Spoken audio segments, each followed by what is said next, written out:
नमस्कार. चला तर मग डायरेक्टर साहेब तुमच्यासाठी प्रश्न आहे बरं का. तर हल्ली हिवाळा लागला आहे, प्रदूषण खूप वाढलेलं आहे आणि काही समजत नाही आहे. तर आजचा प्रश्न हेच आहे, वायू प्रदूषणाला जिम्मेदार कोण आहे? हे हवा का बरं दूषित होत आहे, जिथे श्वास घेणं पण मुश्किल होऊन राहिलं आहे? त्याचं उत्तर तुमच्याकडून भेटेल याची अपेक्षा आहे. तर वायू प्रदूषणाच्या बद्दल आपण आज जर बोलायचं झालं तर वायू प्रदूषणाला जिम्मेदार म्हणजे आपणच लोक. कसं काय? कारण आपणच आपल्या आजूबाजूला जर पाहतो म्हणलं तर 10 वर्षाआधी 15 वर्षाआधीचा जर विचार केला तर आपल्या आजूबाजूला जेवढ्या गाड्या नव्हत्या, कार, टू व्हीलर्स, ह्या गाड्या वाढल्या. आता वाढण्याचं कारण म्हणजे असं आहे की इथे दळणवळणासाठी प्रत्येकाला साधन लागते, सगळ्यांची खर्च करण्याची क्षमतासुद्धा वाढली, तर प्रत्येकच जण गाडी घेतो. पण प्रत्येकच जण हा विचार करत नाही की याच्यापासून जे प्रदूषण होतं त्यांनी आपल्या वातावरणामध्ये काय फरक होऊन राहिला. ग्लोबल वॉर्मिंग हा जो शब्द ऐकतो ना आपण, याने हा सगळ्यात मोठा जो फरक होत आहे ना ते येत आहे. आता याच्यासाठी फक्त आणि फक्त गाड्या जिम्मेदार आहे असंही मी म्हणत नाही. याच्यासाठी आपली लाईफस्टाईल अदर, म्हणजे जसं आता आपल्या प्रत्येकाच्या घरी AC लागायला लागला. AC मधून निघणारे जे CFC गॅसेस आहेत यांनी सुद्धा वातावरणामध्ये प्रदूषण होण्यास मदत होते. त्याचसोबत आजकाल फॅक्टरी म्हणजे औद्योगिकरण वाढलं थोडं. बरोबर आहे. औद्योगिकरण वाढल्या कारणाने त्याचा जो फॅक्टरीचा धुवा वगैरे आहेत त्याचं पण प्रोसेसिंगवर थोडं सरकारने जास्त लक्ष द्यायला पाहिजे. पण कधी कधी सरकार त्याच्याकडे लक्ष देण्यासाठी मागे पडतं. बरोबर. आता मागे पडण्याचं कारणही भरपूरसा असतं. कारण की सरकारमध्ये काही लोक आहेत, त्यांच्याच त्या फॅक्टरी आहेत, त्यांच्यावरच जर नियंत्रण आणलं तर मग त्यांची वट कमी व्हायची. मग पुढच्या निवडणुकीत त्यांना त्यांच्याच विरुद्ध प्रश्न राहायचे, तर मग ते निवडून नाही यायचे. मग याच्याकरिता त्यांच्या विरुद्ध कुठली गोष्ट होऊ नये म्हणून ते सुद्धा त्याला दडपून ठेवतात. बरोबर. आता या कारणाने काय होतं की मग आपल्या हवेमध्ये प्रदूषण वाढतं. आता प्रदूषण म्हणलं की सगळ्यात पहिले आपल्या नजरेसमोर येते तर आपलं दिल्ली शहर.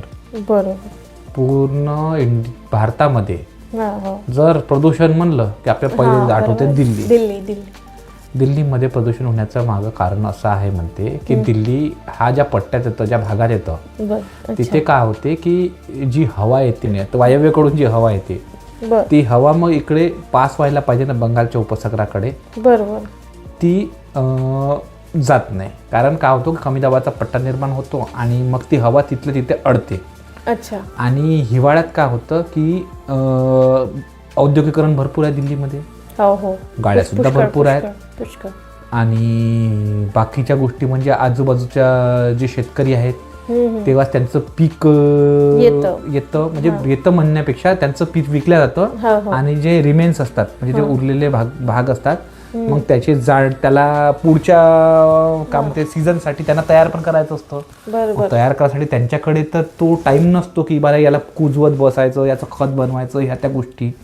मग त्यांना लगेचच आपलं शेत तयार करायचं म्हणजे काय असतं की हा जो जुना रेसिड्यू आहे याला जाळून टाकणं. बरोबर. मग ते त्याला जाळतात.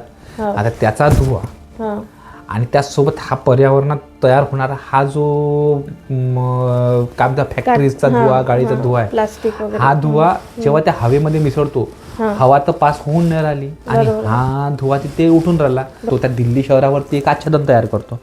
आणि त्या आच्छादनामुळे काय होतं की मग सकाळी जेव्हा धुकं पडतं तर मग त्या धुक्याच्या पाण्याने तो जो धूर आहे तो वातावरणात पसरलेला आहे तो त्या धुक्याच्या पाण्यासोबत जमिनीवरती यायला लागतो आणि ज्याच्यामुळे मग आपला स्मॉग तयार होतो. आणि त्याच्यामुळे दिल्ली शहरामध्ये मग सकाळी म्हणा किंवा पहाटेच्या वेळी जी व्हिजिबिलिटी असते ती कमी होऊन जाते. आणि म्हणूनच आपण म्हणतो की मग दिल्ली शहरामध्ये भरपूर प्रदूषण झालं. तर याच्यासाठी जसं नेचर जिम्मेदार आहे तसंच काय म्हणू शकता, पण सरकारसुद्धा जिम्मेदार आहे आणि लोकसुद्धा जिम्मेदार आहे.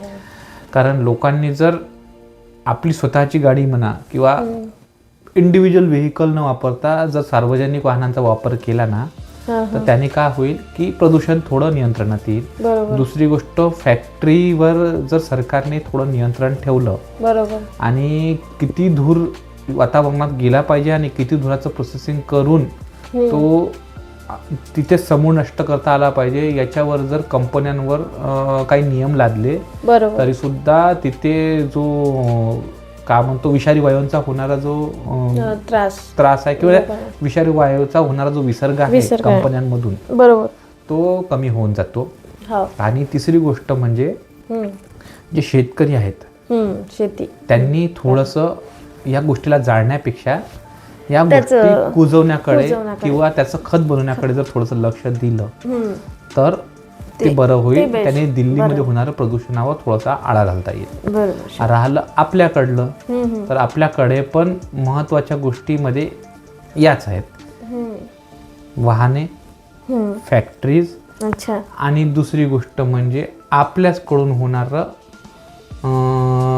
जे काय म्हणू शकतो आपण नेचरला निसर्गाला जे नुकसान करणाऱ्या हानी करणाऱ्या ज्या गोष्टी आहेत त्याचा आपण वापर जास्त करतो. बरोबर. तर त्याचा थोडासा आपण वापर कमी करायचा जेणेकरून मग आपण वायू प्रदूषणावर आळा घालू शकतो, जसं माझं मत आहे. खरंच तुमचं मत मला पटलं सर, कारण की हे आपण म्हणतो टाळी एका हाताने वाजत नाही, तशासारखीच ही गोष्ट आहे.